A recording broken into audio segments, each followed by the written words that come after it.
Saya dikenalkan yang namanya Mas Mustopa yang ada di Bumi Ayu itu dengan sholawat wahidiyah untuk mengamalkan dengan ucapan Ya Sayyidi Ya Rasulullah di dalam hati. Hanya dikenalkan.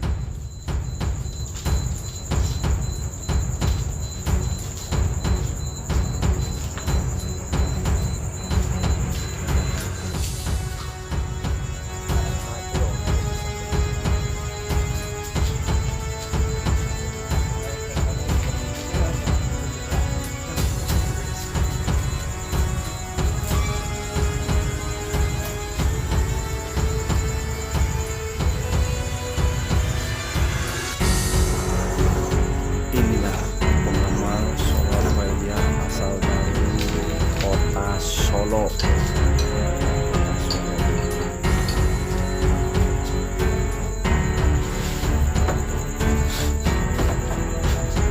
Solonya mana, Mas? Karanganyar, Pak. Solonya Karanganyar. Bagi sahabatku 17 barangkali ada pengamal dari Karanganyar. Inilah saudara kita yang sedang merantau di kota Tegal.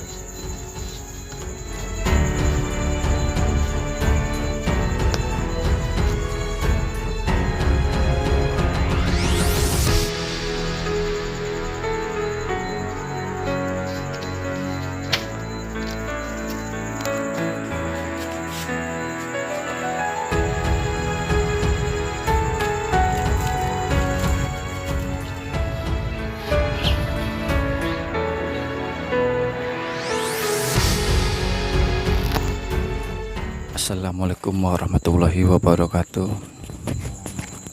Sahabatku 711 dimanapun engkau berada, alhamdulillah pada malam hari ini saya sedang bersilaturahmi kepada pengamal sholat wahidiyah yang berasal dari kota Solo. Kota Solonya Karanganyar ya. Bagi sahabatku dimanapun yang berasal dari kota Solo, alhamdulillah di sini kita mempunyai saudara. Dan pada malam hari ini saya akan bertanya asal usul beliau mengamalkan sholat wahidiyah itu seperti apa, dan asal usulnya bagaimana kok sampai beliau bisa mengamalkan sholat wahidiyah. Mungkin semuanya mempunyai kisah ataupun cerita. Nah, tidak panjang lebar, kita langsung kepada beliaunya. Assalamualaikum warahmatullahi wabarakatuh. Waalaikumsalam warahmatullahi wabarakatuh.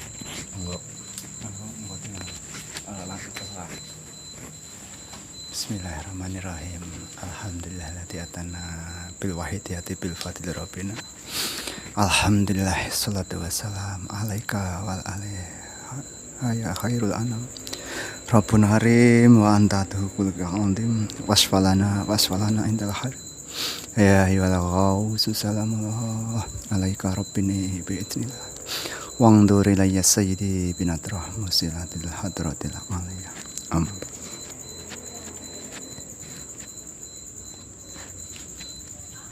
Puji syukur kehadrat Allah Subhanahu wa ta'ala, kita bisa berkumpul bersama teman-teman pengamal sholat wahidiyah di Tegal dan Mangkarsim.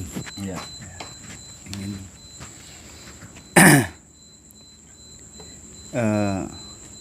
mengerti tentang asal usul mengamalkan sholawat wahidiyah.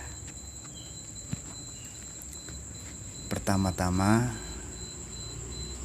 saya kenal teman seseorang yang ada di Tegal Bumi Ayu.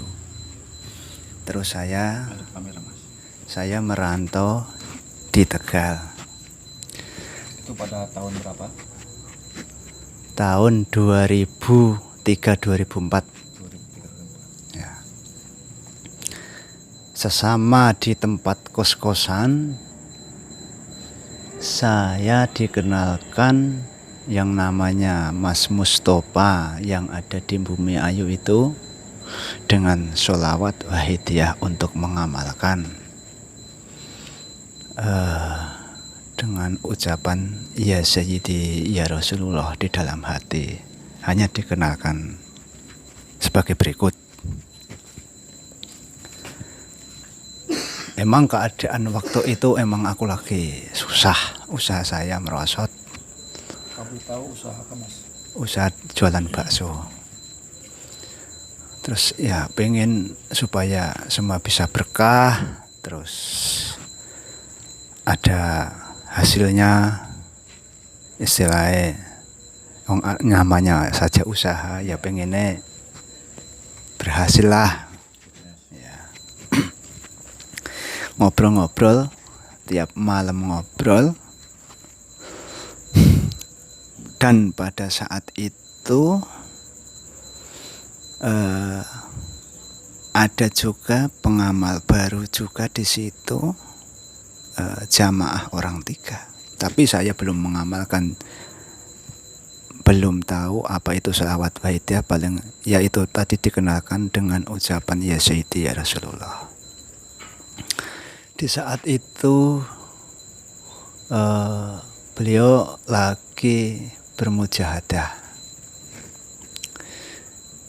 Nah waktu itu aku pengen tahu, ya anggap aja saya itu cuma ngaji biasa, nggak tahu sih kalau itu ibaratnya bersolawat.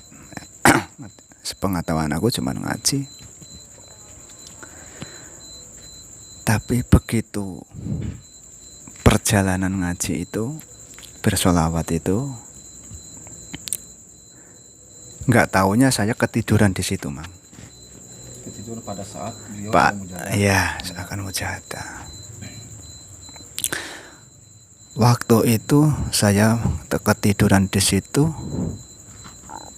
terlalap saya bermimpi.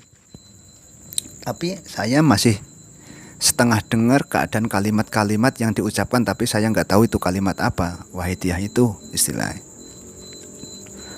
Makles, saya bermimpi, saya diberitahu, dikasih tahu khayangan, tempat khayangan. Di khayangan itu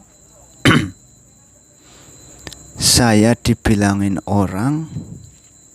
Itu dalam mimpinya.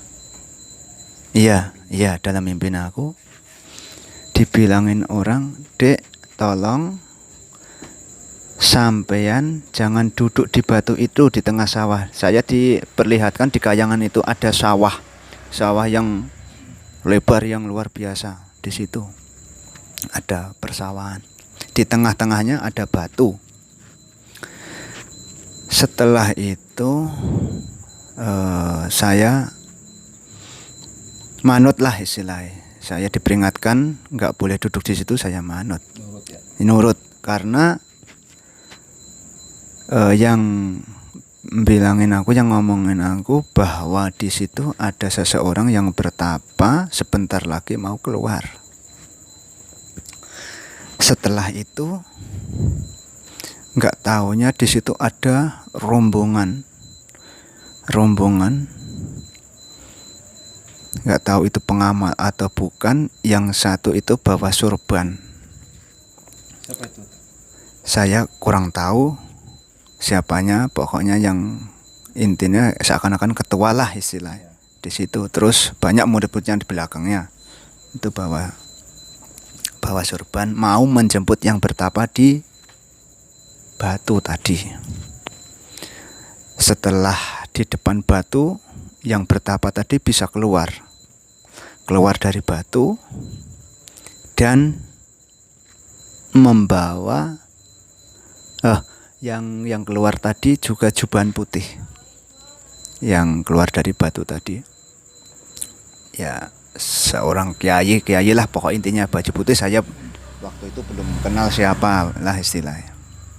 Di situ yang keluar dari batu tadi bawa kotak kayu jati, kotakan kecil kayu jati ya intinya kayak ginilah intinya ya. Terus ininya itu apa ya, kotakan kayu jati, tangannya yang tangan bawa tasbih. Nah, persis itu di depan kotak tadi ada gambarannya Semar kayak gitu.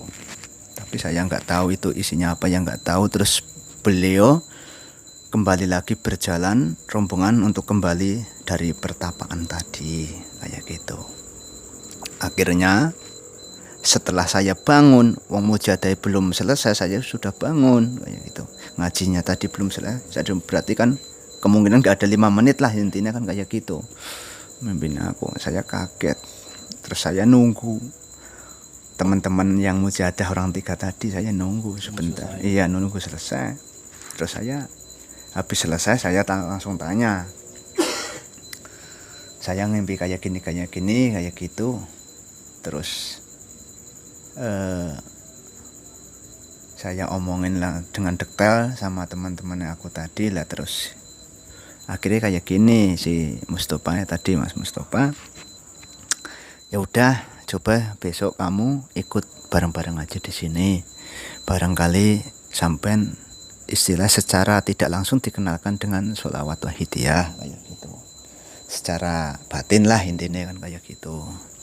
Akhirnya besoknya saya pengen ngikutin sholawat wahidiyah itu, mengamalkan.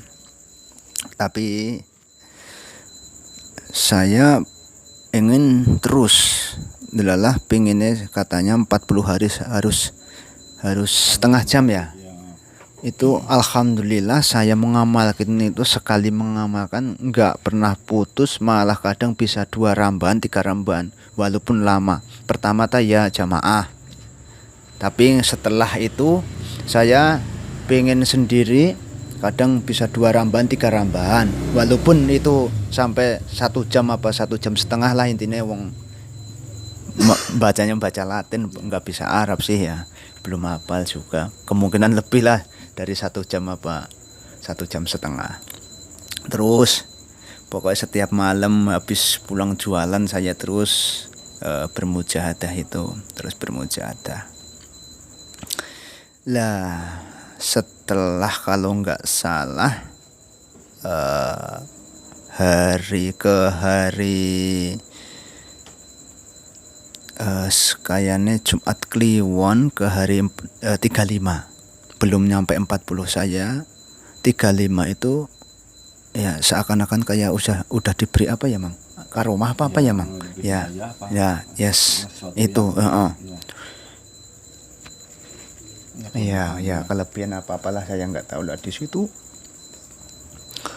saya mujahadah itu kedinginan luar biasa yang nggak itu sampai selesai mujahadah baik saya itu nggak bisa nahan dinginnya itu luar biasa. Tapi saya terus, temannya aku disuruh membaca ya Syafi al-Khalqi salatu wassalam terus, walaupun dingin terus kan disuruh membaca itu perlahan-lahan, tapi saya tahan terus, saking dinginnya badan saya itu bisa gerak seakan-akan kayak istilahnya pergerakan silat. Pergerakan silat ya, saya tahan tapi tetap iya terus gerak terus, iya saya tahan terus gerak terus. Saya udah, terus temannya aku udah nggak apa-apa, ikutin gerakan itu gerakan angin, ikutin aja terus, ikuti kemana arahnya itu terus kan kayak gitu. Setelah itu saya ikuti ya, kemungkinan kurang lebih setengah jam atau 1 jaman lah, terus saya ikuti terus. Tapi emang tenaga itu luar biasa, ekstra besar ya. Sampai ngotot sih Mang nahan itu sih ya, dingin tambah gerakan yang luar biasa itu, seakan-akan digerakkan itu sih tanpa diminta ya. Iya, tanpa diminta. Akhirnya setelah itu saya tidak sujud syukur oleh teman aku yang namanya Mustofa itu, karena sudah baru ngamalkan 35 hari, belum selesai 40 hari sudah diberi ya istilah karomah atau kelebihan itu tadilah. setelah itu saya diajak ke Bumi Ayu sama senior saya, ya yang pengamal yang udah lama lah intinya kan kayak gitu ya. Udah puluhan tahun. Udah yang udah berpengalaman lah intinya kayak gitu lah. Di sana sama saja juga, gerakan saya malah tambah luar biasa.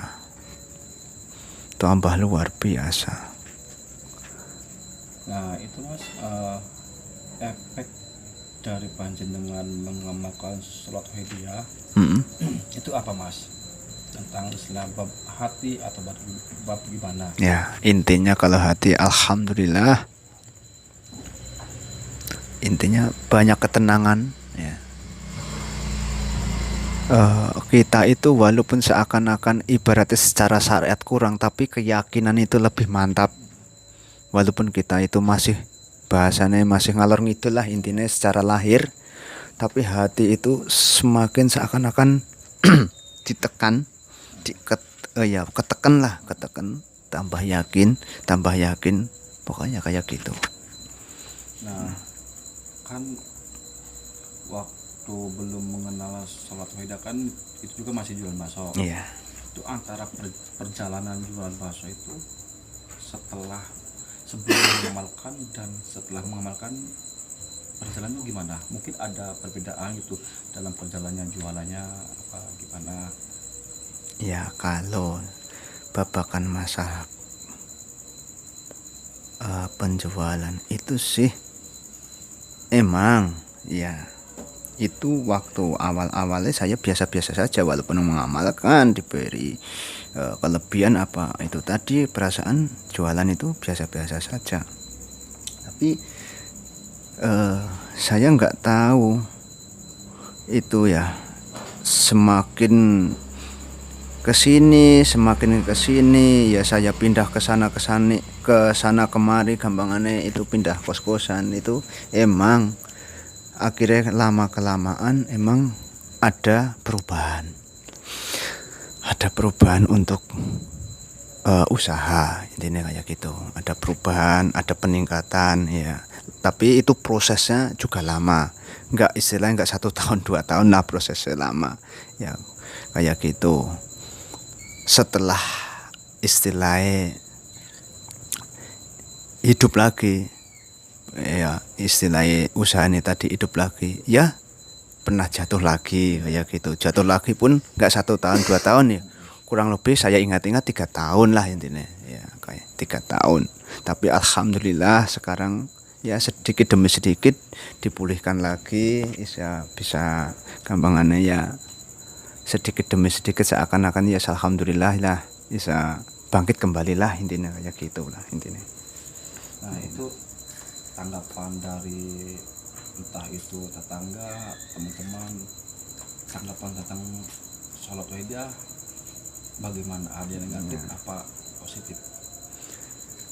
Kalau masalah ya, temen aku di Solo itu kan bahasanya kebanyakan babakan masalah agama emang kurang sih ya, nggak taunya itu ibaratnya cuman sholat, istilahnya ngaji, tapi kayaknya kalau kearahan kewahidiyaan itu kayaknya pengalaman tentang bersolawat kayaknya kurang ya. Tahunya emang sih solawat itu emang baik sih ya, semua baik, tapi arahannya ke wahidiyah itu emang kurang lah, seakan-akan biasa-biasa saja ngono. Terus kalau kita itu sering berbagi, sering curhat ya, sering sharing itu agak kalau kita itu memasukkan wahidiyah akhirnya berontak.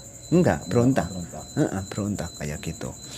Nah, kebanyakan kayak gitu. Udah kok dari raut wajah itu cemburu tenggaknya udah kelihatan lah intinya kan kayak gitu. Kalau bisa menerima ya kelihatan beda lah cara penyampaian aja kan kayak gitu. Dari setelah mengamalkan sholawat Wahidiyah ada nggak pengalaman rohani entah itu secara kasar ataupun secara mimpi gitu? Ya kalau secara mimpi sih sering, terus terang sering kepanggih kali beliau Kanjeng Rama. Nate pernah napa niku walaupun Mbah Majid nggih, Wali Soto sampun sedo sudah wafat, tapi seakan-akan pernah ngikut apa mengubur ya Mang? Iya namanya mengubur ya Mang. Ikut takziah sih. Ya ikut itu ziarah lah. Itu pernah malah seakan-akan saya apa itu mimpi saya itu malah bawa ngangkat beliau lah intinya kayak gitulah, apa ya mikul anu lah intinya geranda ya intinya ikut kayak gitu ya. Tapi ya banyak sih, tapi serem-serem sih. Kayak yang serem-serem pernah gitu ya, yang berhubungan dengan ya. Kalau yang seram sih ya sering juga sih dulunya. Kalau kita itu semakin, saya nggak tahu itu apa los apa enggak saya nggak tahu, tapi kalau kita itu sering kuat mujahadah, kebanyakan seringnya malamnya sering perang sama yang nggak kelihatan lah intinya kayak gitu. Sering lah intinya kalau apa ya istilahnya direp-repi lah, taruhlah direp-repi, tapi alhamdulillah saya nggak pernah kalah, selalu menang terus kayak gitu. Itu pakai senjata apa kalimat apa itu? Ya kalimat wahidiyah lah yang ya contohnya ya fafiru ilallah, apa itu wakul ja'al hakul, tapi semisal wakul ja'al fafiru ilallah saya langsung ingat pengen mujahadah di situ, tapi begitu saya niatkan pengen mujahadah baru ya syafi al-qalqi salatu salam penghormatan, baru salam penghormatan itu kadang udah bangun, itu udah sadar, udah itunya udah hari lah intinya kan kayak gitu. Tapi saya walaupun itu cuman 31 saya selesaikan karena saya udah bangun. Biasanya saya selesaikan sampai selesai, terus habis selesai saya tidur lagi kayak gitu. Nah dari semua perjalanan ini ketika pertama mengamalkan sholawat wahidiyah itu sudah tahu bahwa siapa pengasuhnya? Insya Allah ya kalau kita waktu pertama mengenal gitu, apa hanya sekedar tadinya ikut-ikutan apa bagaimana? Ya awalnya sih ikut-ikutan, belum tahu intinya, awalnya hanya pengen mengamalkan kayak gitu. Itu yang jadi semakin kuat dan yakin untuk mengamalkan suatu hadiah itu dari segi apa? Contoh misalkan atau segi dari hati apa bagaimana yang sehingga menguatkan sehingga menguatkan bahwa mengamalkan suatu hadiah dengan keyakinan panjenengan. Iya. Apakah karena sering teringat dosa, apakah bagaimana gitu? Ya intinya yang jelas itu pertama dosa dulu, dosa, dan besok itu kita itu nggak tahu keturunan siapa, dan bakal walaupun di di dunia walaupun di akhirat itu bakal ikut siapa kita kan nggak tahu ya. Tapi kalau kita benar-benar mencari ya, kalau kita itu yakin pengen mencari ya alhamdulillah suatu saat kan ditemukan bakal siapa yang akan membawa kita kan kayak gitu Bang. Tapi pada intinya sholat wahidiyah itu mendorong kita untuk selalu ingat iya gitu. Ingat dosa.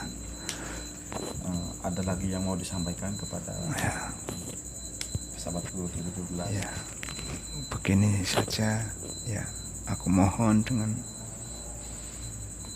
sesama pengamal, marilah kita yang intinya kita belajar, terutama yang sudah benar-benar mengamal sholawat wahidiyah, kita belajar merasa benar-benar kita di hadapan Kanjeng Rama dulu lah, terus belajar memokuskan itu. Kita pengennya berdp lah. Sebabnya apa? Kita itu beliau pun pernah matur ya, beliau pun pernah matur, kowe ki mujahadah walaupun gampangane sak jam paling sing kecikuk paling gur piro tok. Ya. Ya. Paling segitunya tok. Makanya kalau kita itu nggak nderek makmum, ya. Nggak nderek makmum, terus ya kita belajar gitulah, intinya pengen nderek makmum beliau lah, nderek gandul di coba beliau kayak gitu aja, berusaha terus gitu mau tuh meyakinkan gitu. Insya Allah kalau kita itu benar-benar yakin, insya Allah pasti bakal ketemu jalannya. Ya begitu saja, cukup sekian ya. Kalau ada kekurangan kesalahan matur saya mohon dimaafkan. Itu hanya apa ya Mang, istilahnya hanya sebuah kisah cerita. Iya, hanya sekedar cerita. Semua itu yang merasakan diri sendiri kita kan, masing-masing kan. Soal amalan waidah itu kan paknya masing-masing lah. Kamu bakal begini, bakal gitu kayak gitulah ini. Ya cukup sekian. Wabillahi taufiq wal hidayah. Wassalamualaikum warahmatullahi wabarakatuh. Alhamdulillah, sahabatku, dimanapun berada, mungkin ini luar biasa ceritanya, dan alhamdulillah kita masih diberi kesempatan untuk bisa mengamalkan sholawat wahidiyah, karena pada intinya semua pengamal itu mempunyai kisah cerita bagaimana kau bisa mengamalkan.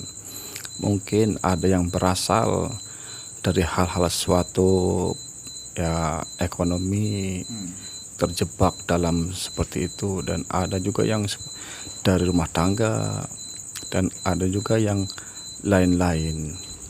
Tapi pada intinya dari hal sebab itu dia merasuk ke dalam lubuk hati yang sehingga mudah mengingat dosa-dosa.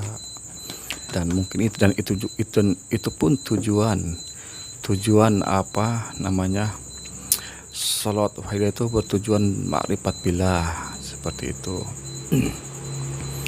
Ya mungkin cukup sekian kita perbincangan antara saya dan pengamal salat wahidiyah asal dari kota Solo Karanganyar ya. Bagi teman-teman ataupun sahabat dimanapun panjenengan berada, bila ada yang berasal sama kota Solonya, ya inilah yang bernama Mas Sunarno, berjualan bakso ya Mas, berjualan bakso yang sudah puluhan tahun di sini ya.